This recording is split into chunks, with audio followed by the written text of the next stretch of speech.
Olá pessoal, tudo bem? Bem-vindos ao meu canal, a mais um vídeo. Hoje a gente vai falar sobre um assunto polêmico que está rolando no Brasil, né? Esse assunto também já foi norma aqui em Portugal, as pessoas sempre querendo trabalhar menos, né? É natural que isso aconteça.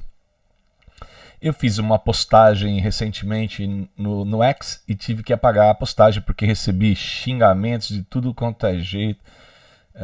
Porque eu fiz uma crítica sobre a implantação do 4x3 da Erika Hilton. E vou falar sobre isso hoje. E também vou falar sobre um outro problema que é. Peraí, deixa eu achar aqui para mostrar para vocês. Esse é o 6x1. Depois tem um outro aqui que é a taxação global dos super ricos, que também está rolando no Brasil, essa ideia. E tenho ouvido muita coisa das pessoas que são mais carentes e que querem essa taxação dos ricos, dos super ricos. Então eu tenho um texto aqui que foi escrito em 27 de abril.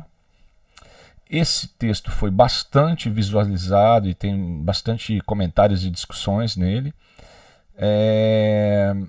E ele é um texto que abrange com quase assim totalidade o que isso realmente pode trazer de benefícios e malefícios e por que eu sou contra essa taxação. E isso está bem explanado aqui para vocês nesse texto que eu vou mostrar também, né? E ontem eu fiz o vídeo, acabou ficando com quase 1h30 de vídeo, porque era um assunto polêmico, estava falando sobre gênero, né? Espero que esse fique um pouco menor. Vou tentar, também prometo. Eu vou só aqui, antes de eu começar, como é praxe já dos meus vídeos, né? Vou falar aqui um pouquinho desse QR Code que está aqui em cima, que são os meus livros. Vocês acessem esse QR Code, entrem na minha página da Amazon, e lá vocês vão encontrar meus livros recentes, são 21 temas. Ontem eu mostrei os livros, mostrei minha página da Amazon para as pessoas. Se vocês quiserem conhecer, entre nesse link aí, aliás, aqui nesse QR Code, e vocês vão ter acesso ao link, tá bem? Mas depois aqui embaixo, aqui no X, aqui, para quem quiser acessar minha página do X, também é @francisvalad, meu nome. Aqui do outro lado tem o meu PayPal, para quem puder e conseguir me ajudar com algum apoio financeiro. Porque, como sabem, viver aqui falando para vocês esses temas tão complexos e políticos, a gente corre certos riscos e muitas retaliações. E esse é o grande problema de quem fala sobre política, né? Foi por isso que eu demorei tanto para pegar coragem de abrir meu canal no YouTube para falar sobre isso, né? Já estou sendo criticado por amigos e familiares, como é de praxe também. A gente não pode, a gente ficar calado, né? Não pode se expressar, porque eles acham que isso chama coisa ruim pra gente e certamente chama. Então, se vocês puderem me ajudar, porque assim eu fortaleço e coloco grades aqui. Brincadeira. Mas eu tô precisando comprar mais uns equipamentos, uma câmera melhor. E vamos assim progredindo, né? E vou me esforçar para cada dia que eu fizer um vídeo trazer um assunto que vale a pena combater e a gente discutir aqui, né? Então, vamos a isso. Se puderem, então me ajudem ou com PayPal ou acessem meus livros lá, que são muitos temas muito interessantes para vocês. Vou dar início aqui falando sobre o 6x1, tá? Primeiro, que é um assunto que eu achei bastante polêmico. E ontem eu vi um vídeo do Nicolas Ferreira e ele, como sempre, ele é um moleque muito inteligente, né? E ele trouxe uma crítica bem plausível aqui. Vou vou explanar com vocês aqui essa polêmica. E antes de eu começar a ler, eu só queria dizer para vocês que esse assunto do 6 por 1 e do 4 por 3 é um assunto que, por exemplo, é muito perigoso isso para o povo brasileiro. Porque no meu texto que eu fiz, que eu disse que eu tive que apagar e deletar, eu usei um termo de que os brasileiros têm tendência, olha o termo que eu usei, tem tendência a se espelhar em pessoas ou situações, ou, né, onde se quer trabalhar menos, sempre, né?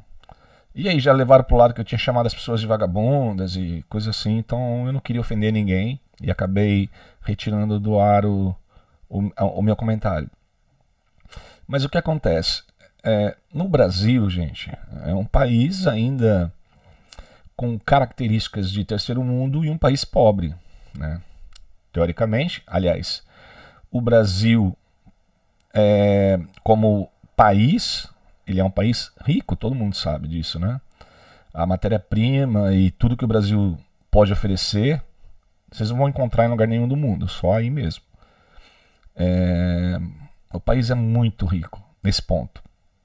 Mas, como todos sabem, nós somos uma nação sofrida que paga absurdamente caro para se viver no Brasil. Mais caro que todos os europeus, mais caro que o resto do mundo todo. Brasileiro só. Por isso que eu não moro mais no Brasil. Porque eu vim de uma família humilde. E não é bacana você viver no Brasil e não conseguir ter nada, né? Mal você consegue ter um carro no Brasil, né? É complicadíssimo. Claro, tem os ricos, né? Mas eu posso falar de cunho pessoal, que é difícil viver no Brasil, é complicadíssimo.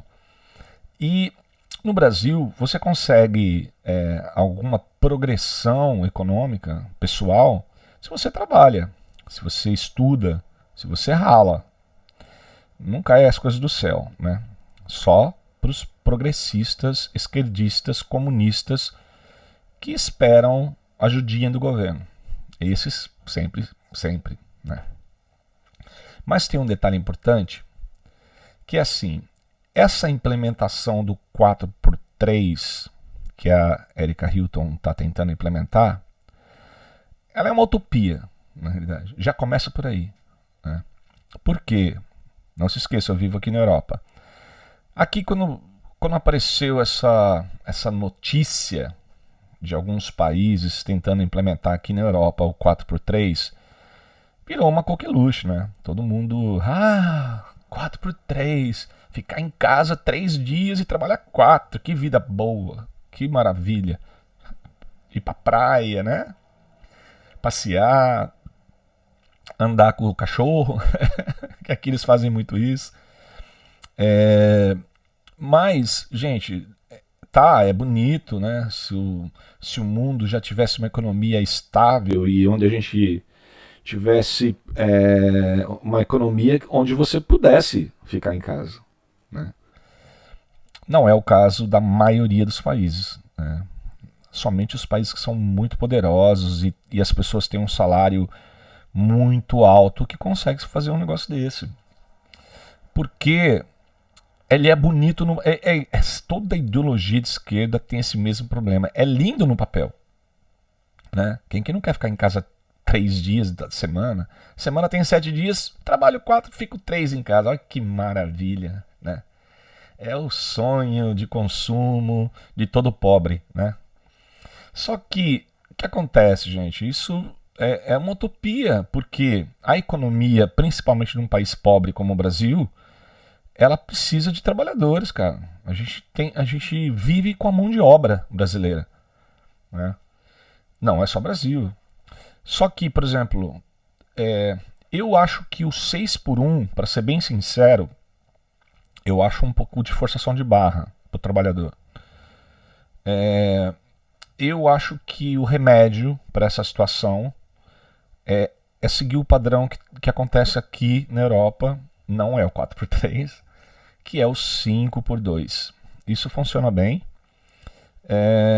Eu já trabalhei 6x1 aqui em Portugal e a maioria das pessoas tentam chegar no 5x2. Algumas empresas oferecem isso, outras não. E tem aquelas que oferecem o 5x2 rotativo, né? O 5x2 ideal é você trabalhar durante a semana e folga o final de semana. Então, sábado e domingo em casa, que é o sonho de consumo de qualquer português e qualquer europeu.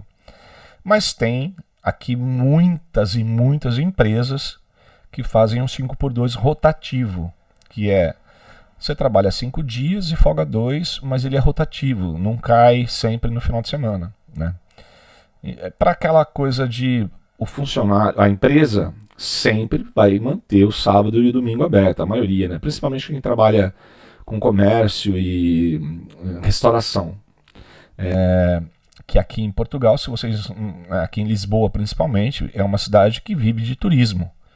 Então eles não podem fechar o comércio sábado e domingo, né? Seria um suicídio econômico. Então, o 5x2 é muito explorado aqui em Lisboa. E eu acho que isso é o ideal.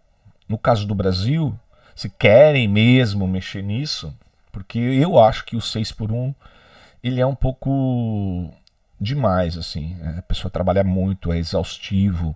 Eu entendo que a economia precisa do 6x1 às vezes, mas o 5x2 ele tem uma vantagem, que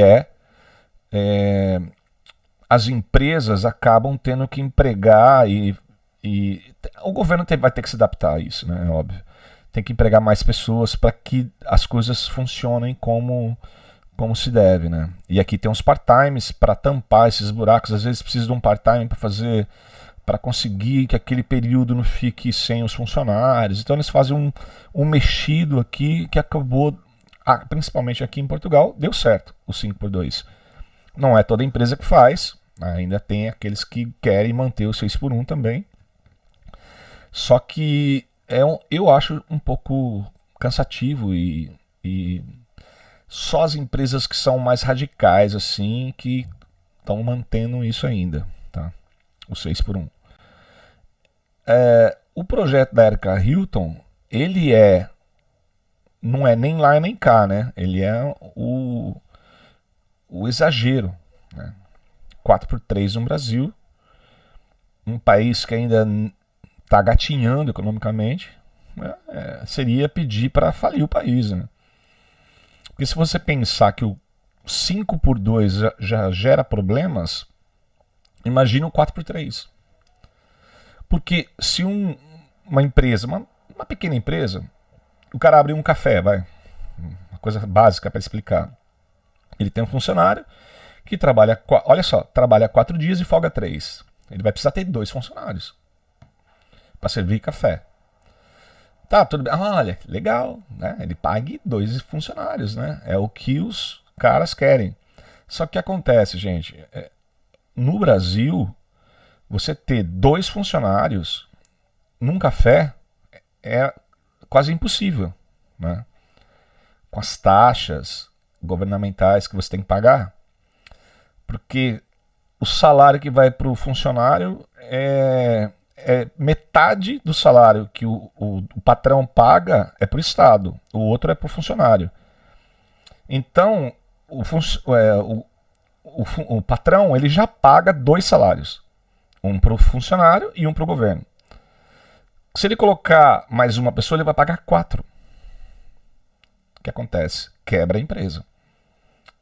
E é por isso que a maioria dos microempresários brasileiros falem, né? Quem consegue bancar esses valores absurdos? É quase impossível, né? Então tem que ser muito bem pensado, muito bem calculado. Eu não sou mestre em economia, mas é óbvio que isso é uma furada. É quase uma ilha da fantasia, como eu acabei de dizer numa postagem que eu fiz no X, né? O Brasil parece a ilha da fantasia, né? Onde as pessoas sonham E de Ferrari pro trabalho, né? Não é possível, cara. A pessoa não tem a reboque na parede da casa, mas quer trabalhar só 4 dias. Gente, não é por aí. Tem que se espelhar nas coisas que dão certo no mundo, né? Não nos países que já deram certo e estão tentando dar uma relaxada agora, né? Que é o caso desses países que estão tentando implementar o 4x3. Mas, um detalhe, mesmo os países que tentaram implementar, que são países pequeninos aqui, mas muito ricos, não é toda empresa que aceita. Não é toda empresa que pode fazer isso. Porque as empresas multinacionais, elas têm que lidar com países que não têm essa implantação.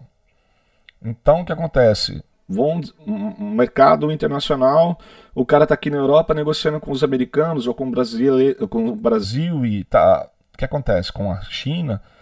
O cara tem que se adaptar com os horários e com os dias das empresas, né?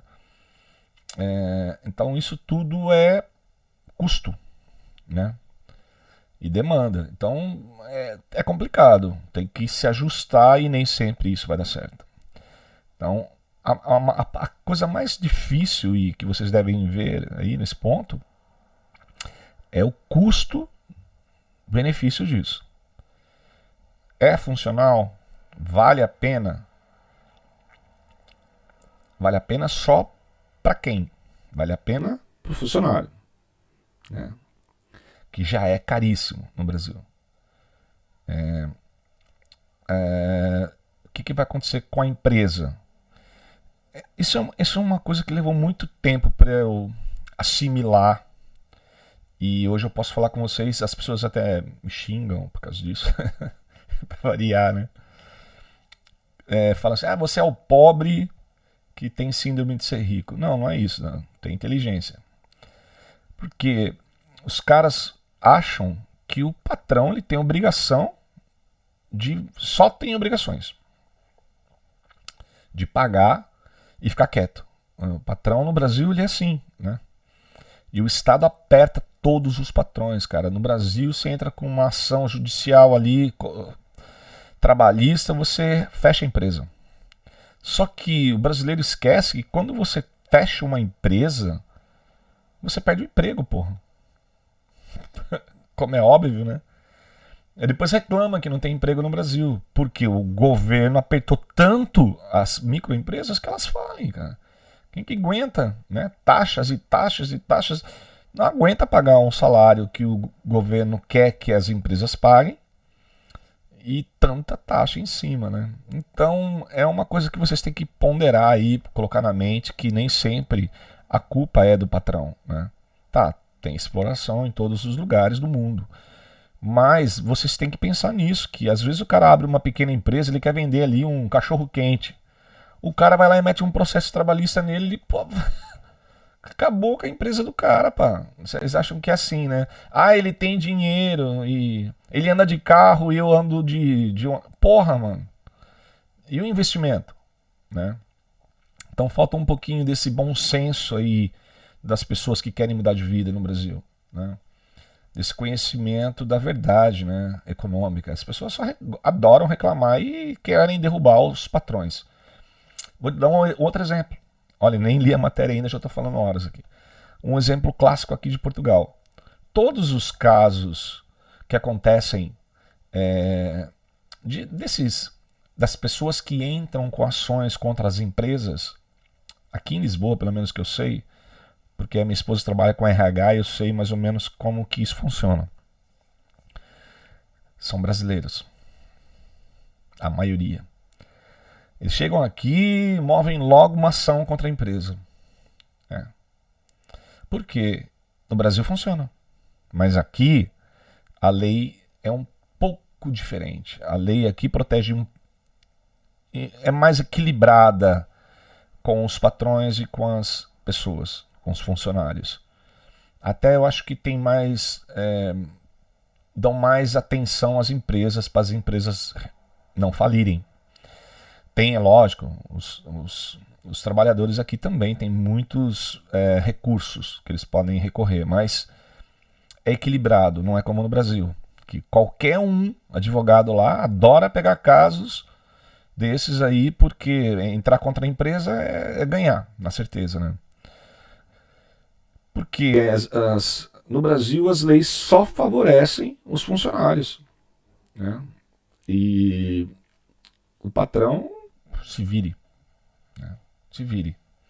É muito injusto isso com o povo brasileiro, aliás, com o microempresário brasileiro. Não tô falando de gente rica, não. Tô falando um cara que tem uma lanchonete, vai.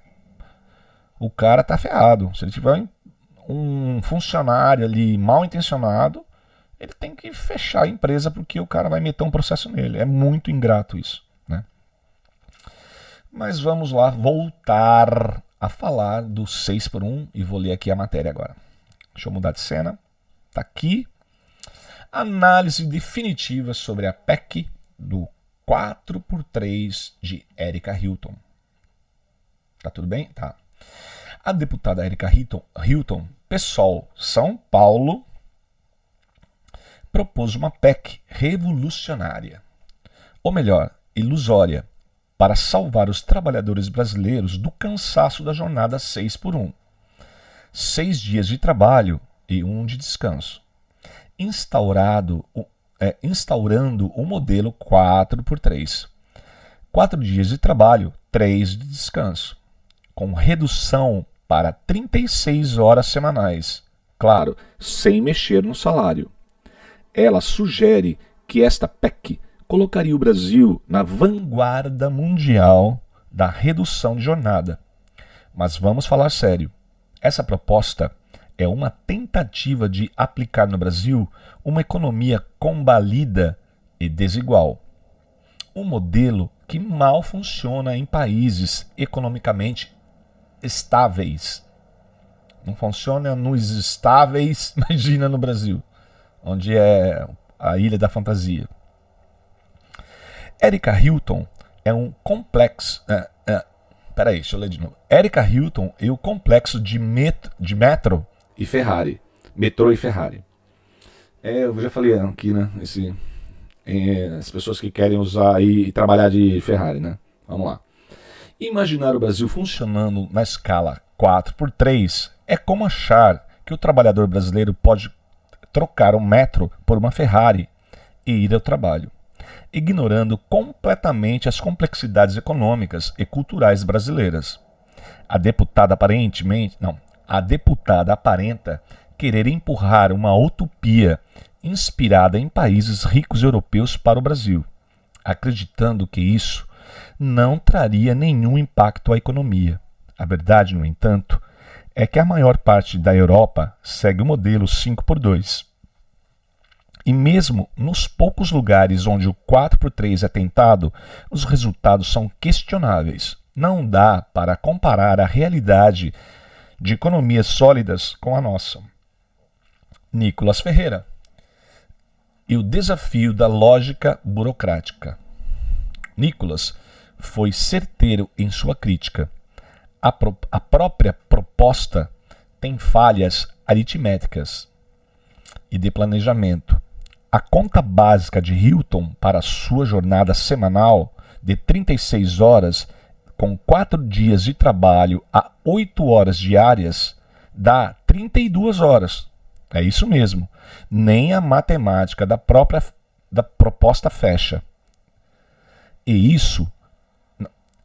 Se isso já mostra uma despreocupação com a realidade básica, o impacto econômico, então, passa longe de qualquer estudo sério. Foi isso que o Nicolas disse. Cara, ela fez uma conta errada. Ela não sabe somar 8? Porra, nem dá pra comparar isso daí, né? Nem dá pra comentar. Não, faz de conta que a gente não percebeu isso. Sarcasmo ou realidade? Vamos imaginar que esta PEC fosse implementada. Como funcionariam supermercados, hospitais, transporte público e outros serviços essenciais 24/7? A solução é mágica. São 2 opções. Ou a empresa dobra sua equipe, o que aumenta despesas absurdamente. Alguém acredita que pequenas empresas podem bancar isso? Foi o que eu falei antes. Ou demite e gera desemprego. A base... Não. E sabe quem paga essa conta? O trabalhador, claro. Ou a conta vem no aumento do custo de vida, ou vem no aumento da informalidade e do desemprego. Parece que o povo brasileiro já está sempre no centro das experiências deslumbradas dessa turma. É sempre assim, né? No Brasil, acontece um pouco aqui em Portugal também, se espelhando nos Estados Unidos. As coisas acontecem nos Estados Unidos ou na Inglaterra, os portugueses querem fazer igual, né? É muito louco isso, né? Mas é real. E o Brasil é a mesma coisa. O Brasil, se alguém pintar a cara de roxo e sair na rua gritando alguma merda, o brasileiro vai fazer, né? Pode esperar, que é bonito. Porque os europeus fizeram, porque os americanos fizeram e é lindo, né? Então é isso, né? Eu nem preciso entrar em detalhes que vocês já entenderam o que eu estou falando, né? Vamos lá, então. O delírio populista que custa caro. Propostas como essa parecem saídas de um manual de campanha. Vamos lançar uma PEC que faz os olhos do leitor brilhar e rotular qualquer um contra ela como inimigo do trabalhador. Bem simples e raso, não? Só que a realidade é outra. O que destrói o sustento do trabalhador é o desemprego e a inflação. E não adianta argumentar o contrário. Propostas populistas sem estudo ou viabilidade são verdadeira ameaça, como Nicholas bem lembrou. Se as consequências vierem, e elas vêm, a esquerda se desvia e joga a culpa na direita, ou melhor, na peruca do Nicholas. Ele teve uma passagem com a peruca, vocês lembram, né? Custo da utopia e as lições da história. Na pandemia, vimos que acontece quando a esquerda ganha espaço para implantar suas ideias populistas. Fique em casa. A economia a gente vê depois. E o depois foi aumentando descontrolado do custo de vida. Supermercado, luz, combustível, tudo disparou. Quem pagou? O povo. Agora, Érica e sua turma trazem de volta a mesma irresponsabilidade. Para muitos, Érica Hilton pode até parecer bem intencionada, mas seu projeto revela o tipo de ideia fantasiosa e sem embasamento que desconsidera completamente a complexidade da economia brasileira. Nicholas Ferreira, nesse debate, expôs a falta de seriedade da proposta, com argumentos claros e didáticos, alertando que sem o devido planejamento, o único resultado garantido é o prejuízo da própria população. Essa PEC é mais uma cortina de fumaça que só alimenta narrativas populistas sem resolver os problemas reais do trabalhador brasileiro. 6x1. Então foi essa aqui, eu fiz essa artezinha aqui, 6x1, insanidade. Né? Bora lá, que eu tenho mais um textinho aqui para ler para vocês. Deixa eu ver se esse texto é muito longo. É um texto um pouco longo, mas acho que vale a pena aqui tentar pelo menos falar um pouquinho, né? Porque isso também tá rolando muita conversa, muito blá blá blá. E eu vou ler esse texto aqui que eu escrevi. Ele foi escrito... Deixa eu ver se tem aqui a data. Foi em março, acho. Vamos a isso. Então taxação global dos super ricos. Por que eu vou falar disso? Porque tá rolando aquele bafafá ali também dos pobres querendo que os ricos banquem eles, né? A esquerda sempre buscando isso. Trabalhar, não. Perspectivas ampliadas, perspectivas ampliadas sobre a proposta de taxação global dos super ricos. No teatro geopolítico contemporâneo, a proposta de taxação global dos super ricos, introduzida pelo Brasil no âmbito da G20, tornou-se um tópico de intenso debate. Esta sugestão desafia não só o status quo econômico, mas também suscita questões éticas e morais. Este artigo tem como objetivo oferecer uma análise crítica, mas aprofundada, explorando as ramificações de tal medida em várias esferas, desde o impacto na autonomia dos Estados até a consequência para a eficiência do mercado em inovação. A profundidade do capitalismo e a tributação dos mais ricos. Expandindo o debate sobre tributação dos mais ricos, consideramos os princípios fundamentais do capitalismo, onde o mercado, por meio das forças de oferta e demanda, determina os preços e a distribuição de recursos. A taxação progressiva dos super ricos pode ser interpretada como uma tentativa de redistribuir a riqueza de forma artificial, ignorando as nuances do mérito e contribuição econômica individual. Ao olharmos para a história econômica, observamos que frequentemente os períodos de maior prosperidade coincidem com sistemas de baixa tributação e alta liberdade econômica, onde os indivíduos são incentivados a inovar e empreender. Isso aí é verdade, né? Quando a pessoa tem que buscar alternativas, é onde elas progridem, né? Os efeitos pós-guerra estão aí para provar isso, né? Sempre depois de uma guerra, de um caos, os países acabam crescendo porque as pessoas buscam alternativas. É justamente isso que está falando aí. Complexidades jurídicas e soberania. Soberania fiscal, desculpa. A legalidade de uma taxação global sobre os mais ricos é intricada.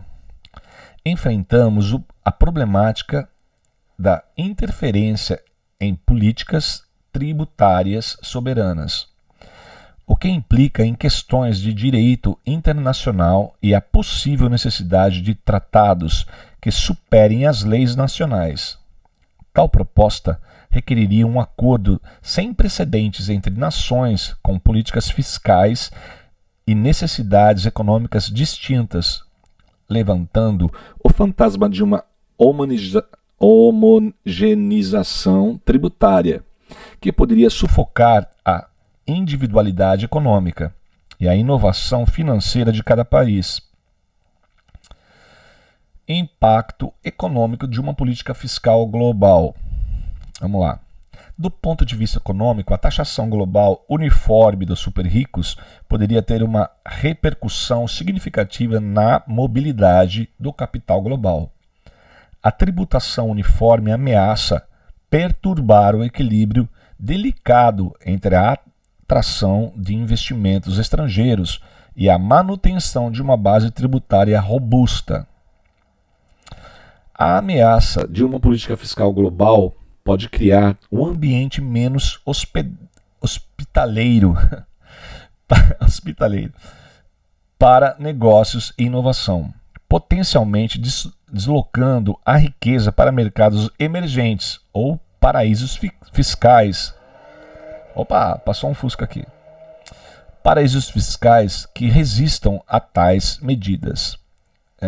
Isso quer dizer que aqueles caras que têm realmente grana, que seriam aqueles que vão ser atacados, eles migram. Quando a gente fala isso, as pessoas não vão migrar para onde? Vão migrar. Eles saem daquele país que está tentando tirar deles a riqueza, taxando eles, e vão para paraísos fiscais ou para países que as taxas são menores, como é óbvio, né? Quem que quer perder o dinheiro que ele trabalhou a vida inteira para o governo? Não, eles vão tentar de todas as formas manter a riqueza e vão sair do país que está cobrando taxas. Só, né? Quem não cego para não ver, né? Isso. Vamos lá. Intervencionismo estatal na autonomia econômica. Analisando os intervencionismo proposto, nos deparamos com o potencial de um Estado excessivamente envolvido na economia, o que poderia levar a distorções de mercado e uma alocação ineficiente de recursos. A tributação dirigida aos super-ricos, aplicada globalmente, poderia diminuir o incentivo para a criação de riqueza e limitar a liberdade dos mercados de operar dentro de princípios de oferta e demanda. A sugestão do Brasil para que os super-ricos sejam sujeitos a uma taxação global tem causado rebuliço nas discussões do G20. Tal proposta traz à tona questões delicadas sobre justiça social, eficácia econômica e soberania nacional. Neste artigo, cada faceta dessa complexa questão será explorada com o intuito de entender consequências da tal política, caso seja implementada. Interrogando o capitalismo. Espera aí, deixa eu tomar uma água aqui.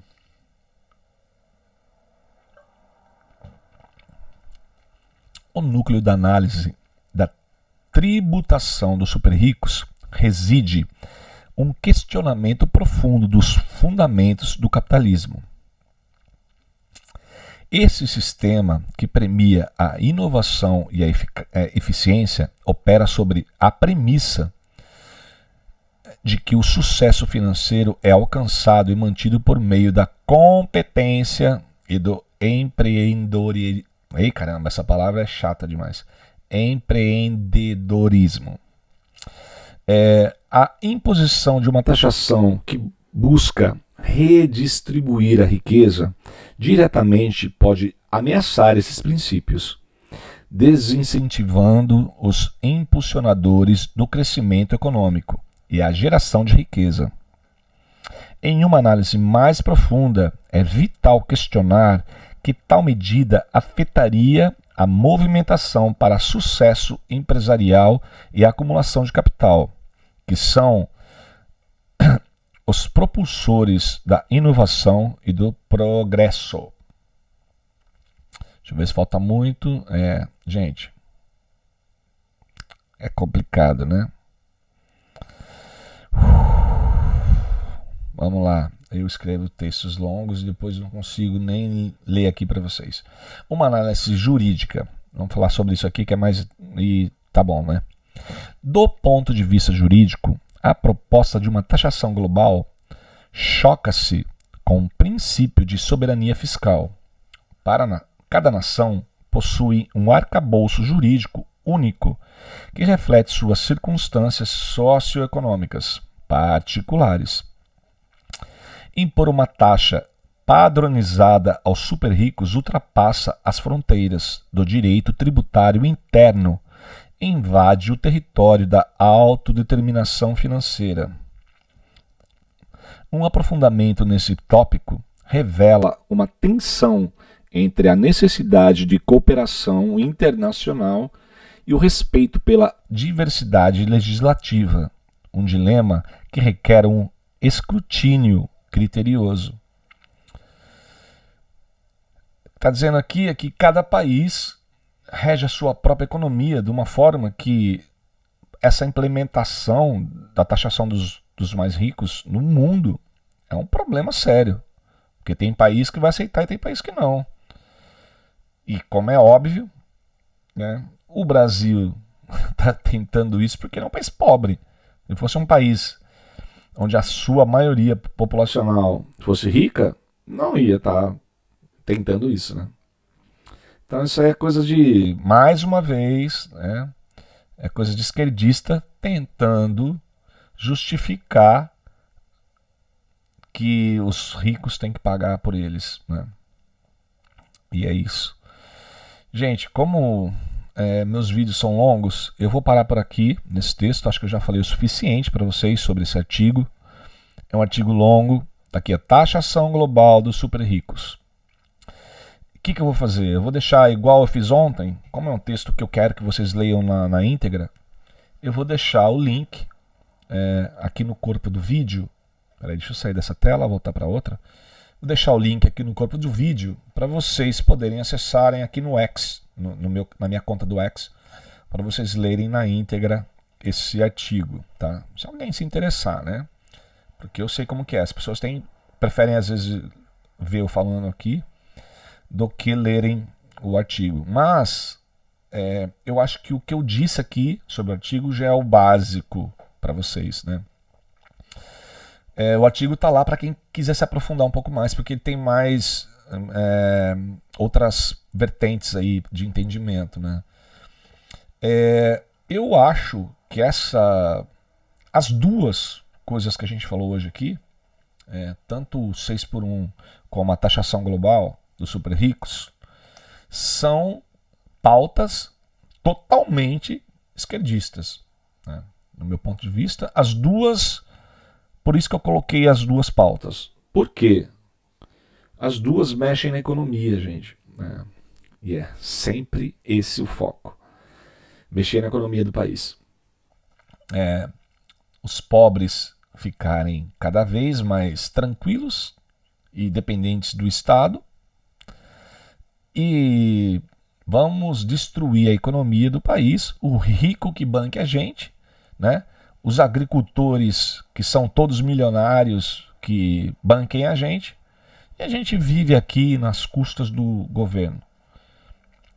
Essa é a razão principal deles, e espero que vocês saibam disso e fiquem espertos, tá? Porque isso não traz benefício real. Ele pode ser utópico, pode ser bonito, né? Ilha da fantasia, né? Novamente. Mas, quando você percebe essa aplicação real, você consegue perceber o quanto isso não vai dar certo, né? Ele é ilusório total, né? Não funciona. Porque o capitalismo, ele já foi atacado de todas as formas. Ele sempre é motivação dos esquerdistas quererem a cabeça das pessoas, né? Só que eu vou usar um chavãozinho aqui, né? Você nunca vê um esquerdista querer viver. Quando eles fogem, porque os esquerdistas eles vão lá e cutucam as pessoas ou os leões com as varas e depois correm, né? E aí, onde eles vão viver? Vão viver num país capitalista. É lógico. Eles não vão viver em Cuba. Eles não vão viver na Venezuela. Eles vão viver na Espanha. Vão viver na Suíça, né? Vão viver em países onde o capitalismo, ou vão viver nos Estados Unidos, né? Como a maioria dos brasileiros fazem. Mas isso é muito estranho, né? Porque eles pregam uma coisa, ficam te cutucando, apontando o capitalismo, não sei o que, e pá, né? E depois, na hora que a água bate na bunda, correm para um país capitalista. Pô, sacanagem, né? E querem falar mal do capitalismo, né? Não, que o socialismo que vai resolver o problema do mundo. Vai sim. É o que está acontecendo agora, né? Aqui na Europa, que basicamente todos os países dentro da Europa são capitalistas. O que está acontecendo? Uma invasão de pessoas de todas as áreas do mundo, de países pobres, de países onde a economia tentou de todas as formas atacar o capitalismo. Aí as pessoas estão morrendo de fome, fogem para a Europa, que é um país altamente capitalista. É um país, é um continente. Esse reflexo, gente, ele é global, tá?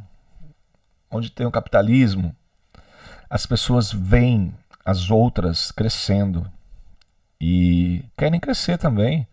Eu não critico a pessoa, porque eu também migrei por isso. Eu não critico a pessoa que almeja crescer na vida, né? Acho lindo isso.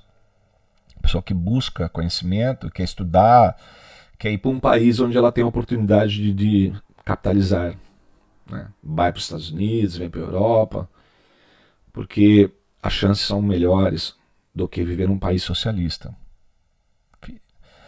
Um maior exemplo que acho que vocês devem colocar isso na cabeça de vocês, um exemplo recente.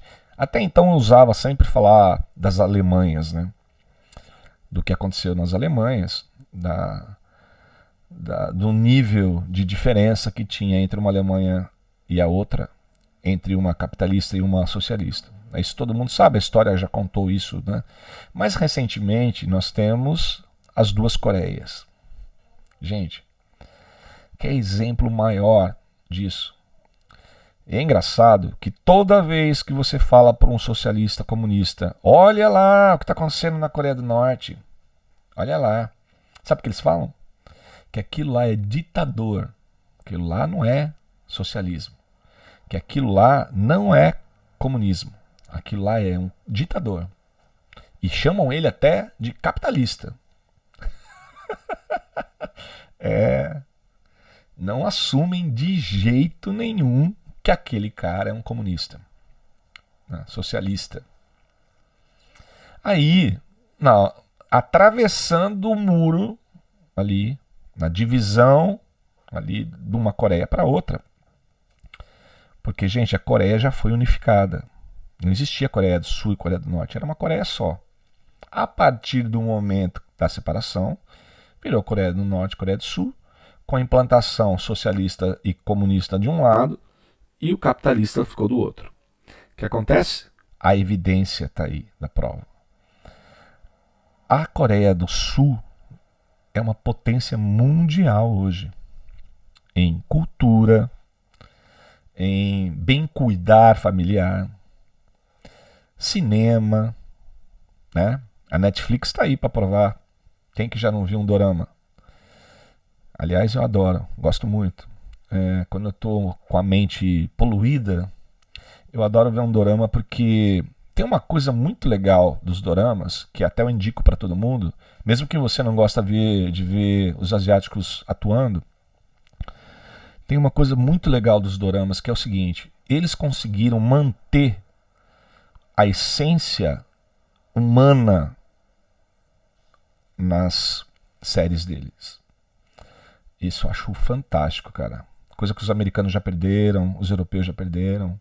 Eles adoram falar de tiros e balas e mata e tráfico e sangue, né? E os coreanos, eles levam pra tela uma coisa leve, as relações humanas, né?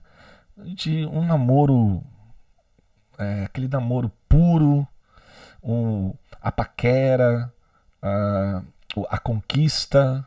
Às vezes você vê um dorama que tem 11 capítulos e só no final, no último, o garoto vai lá e dá um beijinho na menina. A pureza deles nesse ponto é muito legal. Vale a pena mostrar para os filhos. Vale a pena, assim. É muito bacana. Para quem quer fugir um pouco dessa distorção social que nós estamos vivendo, eu acho que os coreanos, não todos os asiáticos, tá? Os japoneses e os coreanos mais, eles ainda prezam por coisas básicas: estudo, família e desenvolvimento pessoal. Isso é fantástico, cara. Coisas que os brasileiros, por exemplo, perderam completamente. Eles incentivam as pessoas a crescerem. Estou falando da Coreia do Sul, porque a Coreia do Norte faz exatamente o contrário, né? Lá você vive numa prisão ideológica. E ai de quem questionar. Porque o Kim Jong-un simplesmente ele sai matando todo mundo que confronta ele, né? Até os parentes dele, né? Vocês sabem, né, que ele já matou o tio dele, deu pro cachorro comer, umas coisas assim absurdas, né? Mas é o que nós temos ali. Por outro lado, temos essa coisa maravilhosa que está acontecendo na Coreia do Sul. Os caras simplesmente superaram tudo e estão mostrando pro mundo que o capitalismo funciona, gente. E lá, tá, não é 100% capitalista, mas é um país capitalista. Por que eu disse que não é 100% capitalista? Porque eles ainda têm algumas regras ali, no povo asiático, ainda tem bastante coisa ali que eles estão resolvendo ainda, né? E também que eu acho muito bonito deles eles conseguem fazer uma junção perfeita. Ainda continuo falando da Coreia, tá? Da Coreia do Norte, da Coreia do Sul. Uma junção perfeita entre o que eles assimilaram do Ocidente e o melhor que eles assimilam da tradição asiática, dos orientais. Então é uma fusão, no meu ponto de vista, tudo que eu já vi de filmes e eu não conheço ainda a Coreia, meu sonho é ir lá, penso que em breve eu consiga. Ir ali para a Coreia para conhecer aquilo pessoalmente, porque eu acho que essa junção que eles fizeram entre a cultura oriental e a cultura ocidental é perfeita, cara. Eles conseguem ali, tipo, eles adoram, né? Você vê que eles mostram nas séries deles, eles consumindo muito McDonald's, Subway e Starbucks e coisas que nós temos aqui no Ocidente que eles adoram. Mas por quê? Isso demonstra que eles têm liberdade econômica, né? É muito legal. É um país que eu considero como exemplo de sucesso e capitalismo e cultura, né? A cultura sem viés. Você começa a analisar o que eles estão fazendo, você percebe o quanto eles valorizam a educação, o quanto é importante para eles o desenvolvimento pessoal, família. Cara, a coisa mais legal que eu vejo lá, que eu falo, caramba, que bonito isso, é o quanto eles cuidam da família, né? O quanto é importante os amigos. Eles têm tudo isso para ensinar para gente, para os ocidentais, que a gente está perdendo isso, né? Infelizmente. Mas tem esses exemplos bons para seguir, né? Gente, então é isso. Vou ficando por aqui. Não se esqueçam aqui meu QR Code aqui em cima para vocês acessarem meus livros, né? Aqui embaixo meu nome, aqui ó, @FrancisValles, para vocês entrarem no X. Não se esqueçam que eu vou deixar o link desse meu artigo sobre a taxação global e também aqui o meu PayPal para quem puder colaborar comigo. Vocês podem comprar os meus livros por aqui também. Falem comigo aqui nesse mesmo e-mail que está aqui, francisvalade@hotmail.com, que pode mandar lá, olha, Francis, queria o livro tal, que eu gostei e tal, eu mando para vocês em PDF, tá bem? A gente faz um acordo aqui de valores e a gente acaba entrando numa boa, beleza? Então ficamos por aqui. Para variar, meus vídeos são longos, eu falo demais, tem muita coisa para falar. E não esqueçam de se inscrevam no meu canal, me ajudem, quero que esse canal cresça, porque também me ajuda um pouquinho. Curta e compartilhe com os amigos, manda aí para os familiares, para os seus grupos de WhatsApp e divulguem, tá bem? Dessa forma ajuda bastante. O mais importante é vocês comentarem alguma coisa, né? Entrem lá aqui nos comentários do vídeo e deixa lá um joia, um ok, uma mensagem qualquer. Isso faz o algoritmo do YouTube entender que o vídeo é bacana e vai me ajudar, né? Então fiquem por aí, um beijão a todos e fui, até amanhã, eu volto com outro vídeo. Valeu, tchau, tchau.